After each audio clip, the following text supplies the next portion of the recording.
નમસ્કાર.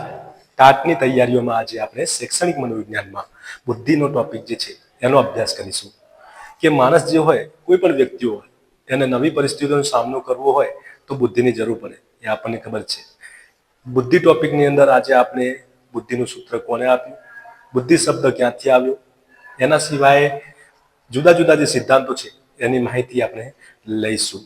ગાર્ડનરે આપેલી આ જે બુદ્ધિઓ છે, 8 પ્રકારની બુદ્ધિઓ દર્શાવી છે, એના વિશે પણ વિસ્તૃતમાં માહિતી આજે આપણે લઈશું. ચલો તો પછી આપણે આગળ અભ્યાસ કરીએ બુદ્ધિ વિશે. સર્વપ્રથમ તો આપણે વાત કરીએ તો બુદ્ધિ, એનો અર્થ અને એની ઉત્પત્તિ. તો સંસ્કૃત શબ્દ બુદ્ધિ જે છે એ બુદ્ધ ધાતુ ઉપરથી ઉતરી આવ્યો છે, એ આપણને ખબર જ છે કે સંસ્કૃતમાં બુદ્ધિ શબ્દ બુદ્ધ ધાતુ ઉપરથી આવ્યો છે, જેનો અર્થ થાય છે જાણવું કે પછી સમજવું અથવા બોધ પામવું. લેટિન ભાષામાં ઇન્ટેલિજન્સ શબ્દ ઇન્ટિગિયર પરથી આવ્યો છે, જેનો અર્થ થાય છે સમજવું. બુદ્ધિ એ વ્યક્તિની વિશિષ્ટ અને જટિલ માનસિક ક્ષમતા છે. બુદ્ધિ એ એક એવી શક્તિ છે જે વ્યક્તિને નવી પરિસ્થિતિઓ અને સમસ્યાઓનો સામનો કરવામાં મદદ કરે છે. એ તર્ક, સમજણ અને જ્ઞાનનો ઉપયોગ કરવાની ક્ષમતા છે. દરેક વ્યક્તિમાં બુદ્ધિનું સ્તર જે છે ને અલગ અલગ હોય છે. આપણે આગળ અભ્યાસ કરીશું કે પ્રતિભાશાળી બુદ્ધિ આંક કેટલો હોય, સરેરાશ બુદ્ધિઆંક કેટલો હોય, મંદ બુદ્ધિ, મંદ સરેરાશ, આ બધો જ અભ્યાસ જે છે આગળ આપણે કરવાના છીએ. ટર્નરે જે સૂત્ર આપ્યું છે અને બુદ્ધિનું જે વર્ગીકરણ આપ્યું છે એના વિશે પણ આપણે માહિતી લઈશું. હવે વ્યાખ્યાઓ જોઈએ. બીને શું વ્યાખ્યા આપી છે કે બુદ્ધિ એ સમજવાની, તર્ક કરવાની અને યોગ્ય નિર્ણય લેવાની શક્તિ છે. કે બુદ્ધિ શું છે? તર્ક કરવાની અને યોગ્ય નિર્ણય લેવાની શક્તિ. આવી વ્યાખ્યા આપનાર બીન છે. ટર્મને શું વ્યાખ્યા આપી છે કે બુદ્ધિ અમૂર્ત વિચારવાની ક્ષમતા છે. અને વેક્સલરે શું વ્યાખ્યા આપી છે કે બુદ્ધિ હેતુપૂર્ણ રીતે કાર્ય કરવાની, તર્કબદ્ધ વિચારવાની અને પર્યાવરણ સાથે અસરકારક રીતે વ્યવહાર કરવાની ક્ષમતા છે. બુદ્ધિઆંક, સૂત્ર અને ઇતિહાસ. બુદ્ધિઆંકનું જે સૂત્ર એ વ્યક્તિની બુદ્ધિનું માપ છે. સૂત્ર શું છે? તો આ સૂત્ર સૌપ્રથમ વિલિયમ સ્ટર્ન દ્વારા આપવામાં આવ્યું હતું. બુદ્ધિનું સૂત્ર સર્વપ્રથમ કોણે આપ્યું હતું? વિલિયમ સ્ટર્ને.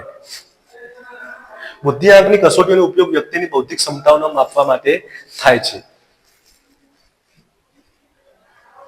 બુદ્ધિઆંકનું વર્ગીકરણ ટર્મન મુજબ જે આપણે જોઈએ. આમ તો 140 અને ઉપર લખ્યું છે. 130 થી વધુ પણ કહી શકાય કે અતિ પ્રતિભાશાળી. એના સિવાય 120 થી 139 હોય તો ઉચ્ચ પ્રતિભાશાળી. 110 થી 119 સરેરાશથી ઉપર.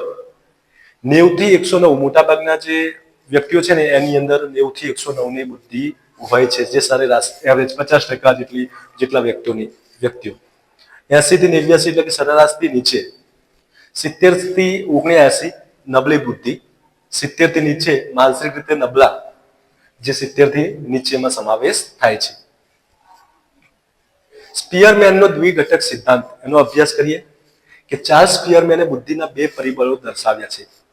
કયા કયા? તો એમાં એક સામાન્ય પરિબળ છે અને એક છે વિશિષ્ટ પરિબળ. જનરલ ફેક્ટર, જીએસ જે કહેવાય, જીએ. આ એક સામાન્ય માનસિક ક્ષમતા છે જે દરેક વ્યક્તિમાં હોય છે અને વિવિધ કાર્યોમાં ઉપયોગી છે. વિશિષ્ટ પરિબળ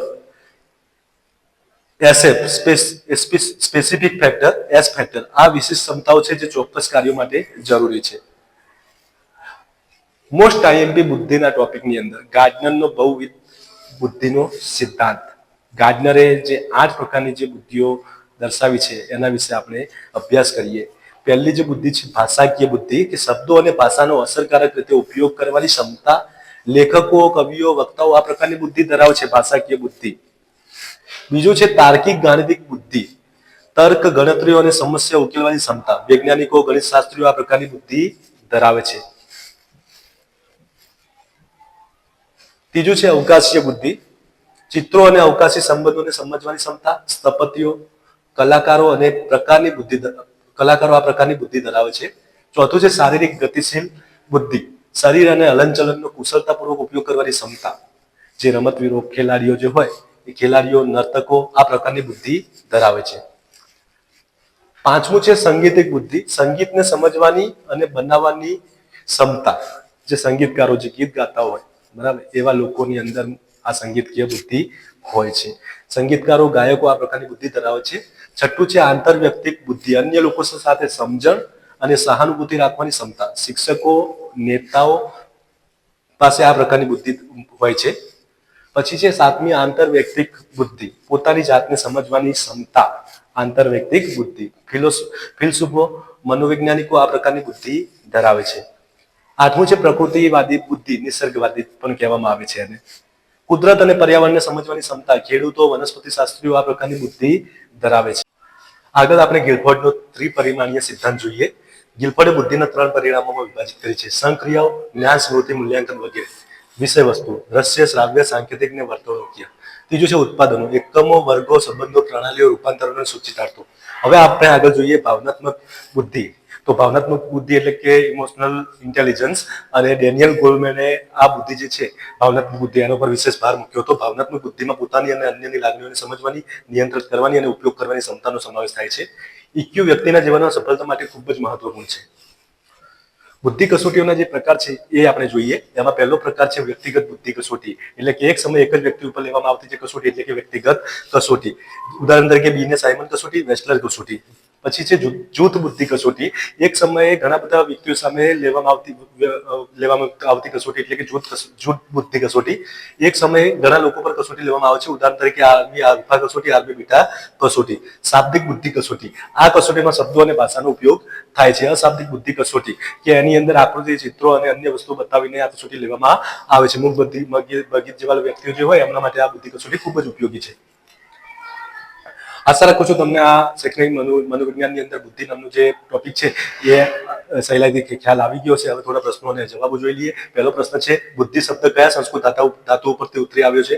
તો બુદ્ધિ શબ્દ જે છે સંસ્કૃતના બુદ્ધ ધાતુ ઉપરથી ઉતરી આવ્યો છે. બીજા નંબરનો પ્રશ્ન જોઈએ, માનસિક વયનો ખ્યાલ સૌપ્રથમ રજૂ કોને કર્યો? તો માનસિક વયનો ખ્યાલ સૌપ્રથમ આલ્ફ્રેડ બીને 1908માં રજૂ કર્યો હતો. ત્રીજા નંબરનો પ્રશ્ન જોઈએ, બુદ્ધિનો દ્વિઘટક સિદ્ધાંત કયા મનોવૈજ્ઞાનિકે આપ્યો છે? તો બુદ્ધિનો દ્વિઘટક સિદ્ધાંત ચાર્લ્સ સ્પીયરમેન દ્વારા આપવામાં આવ્યો છે. ચોથા નંબરનો પ્રશ્ન જોઈએ, હાર્વર્ડ ગાર્ડનરે કુલ કેટલા પ્રકારની બુદ્ધિ દર્શાવી છે? તો હાર્વર્ડ ગાર્ડનરે કુલ 8 પ્રકારની બુદ્ધિ દર્શાવી છે. પાંચમા નંબરનો પ્રશ્ન જોઈએ, કયા મનોવૈજ્ઞાનિકે ભાવનાત્મક બુદ્ધિનો ખ્યાલ લોકપ્રિય બનાવ્યો હતો? Emotional intelligence. તો ડેનિયલ ગોલમેન નામના મનોવૈજ્ઞાનિકે ભાવનાત્મક બુદ્ધિનો ખ્યાલ લોકપ્રિય બનાવ્યો હતો. છઠ્ઠા નંબરનો પ્રશ્ન જોઈએ, ટર્મન મુજબ પ્રતિભાશાળી બાળકની બુદ્ધિઆંક કેટલી હોય છે? 130 કે 140 થી વધુ જેનો બુદ્ધિઆંક હોય એ પ્રતિભાશાળીમાં આવે. જેપી ગિલફર્ડે બુદ્ધિના મુખ્ય 3 પરિમાણો કયા આપ્યા છે? તો ગિલફર્ડે બુદ્ધિના 3 પરિમાણો વસ્તુ, પ્રક્રિયા અને નિપજ આપ્યા છે. આઠમા નંબરનો પ્રશ્ન, અશાબ્દિક કે ક્રિયાત્મક બુદ્ધિ કસોટી કોના માટે વધુ ઉપયોગી છે? તો અશાબ્દિક કસોટીઓ જે છે અભર વ્યક્તિઓ, નાના બાળકો કે મૂક બધિર વ્યક્તિઓ માટે ખૂબ જ ઉપયોગી છે. નવમા નંબરનો પ્રશ્ન જોઈએ, ટુંડે ટુંડે મતિ ભિન્ના ઉક્તિ મનોવિજ્ઞાનને કયા સિદ્ધાંત સાથે જોડાયેલી છે? તો ટુંડે ટુંડે મતિ ભિન્ના જે ઉક્તિ છે એ વ્યક્તિગત ભિન્નતા સિદ્ધાંત સાથે જોડાયેલી છે. 10મા નંબરનો પ્રશ્ન, દુનિયાની સૌપ્રથમ બુદ્ધિ કસોટી કોને તૈયાર કરી હતી? 1905માં આલ્ફ્રેડ બીને અને થિયોડર સામન દ્વારા સૌપ્રથમ બુદ્ધિ કસોટી તૈયાર કરવામાં આવી હતી. 11મા નંબરનો પ્રશ્ન, બુદ્ધિઆંકનું સર્વપ્રથમ સૂત્ર કોને આપ્યું? તો બુદ્ધિઆંકનું સર્વપ્રથમ સૂત્ર 1912માં વિલિયમ સ્ટર્ને આપ્યું હતું. 12મા નંબરનો પ્રશ્ન, બુદ્ધિઆંક શોધવાનું વર્તમાન પ્રમાણિત સૂત્ર કયું છે અને તે કોને આપ્યું છે? તો બુદ્ધિઆંક શોધવાનું વર્તમાન સૂત્ર લુઈસ ટર્મન દ્વારા 1916માં આપવામાં આવ્યું હતું. જે સૂત્ર જે છે એ તમને સમજાવી નાખું કે સૂત્ર શું છે. તો IQ બરાબર MA ભાગ્યા CA ગુણ્યા 100. આ જે સૂત્ર છે ને એ સૂત્ર 1916માં લુઈસ ટર્મને આપ્યું હતું. જે સૂત્ર જે છે વધુ પ્રચલિત છે. એમાં શું હોય છે કે MA એટલે કે માનસિક વય ભાગ્યા CA એટલે કે શારીરિક વય ગુણ્યા 100. આ સૂત્રની મદદથી બુદ્ધિઆંક સહેલાઈથી શોધી શકાય છે. તો આશા રાખું છું કે તમને આ બુદ્ધિ શૈક્ષણિક મનોવિજ્ઞાનની અંદર બુદ્ધિનો જે ટોપિક છે સહેલાઈથી તૈયાર થઈ ગયો હશે. હવે પછી નવા વિડીયો સાથે આપણે ફરીથી મળીશું.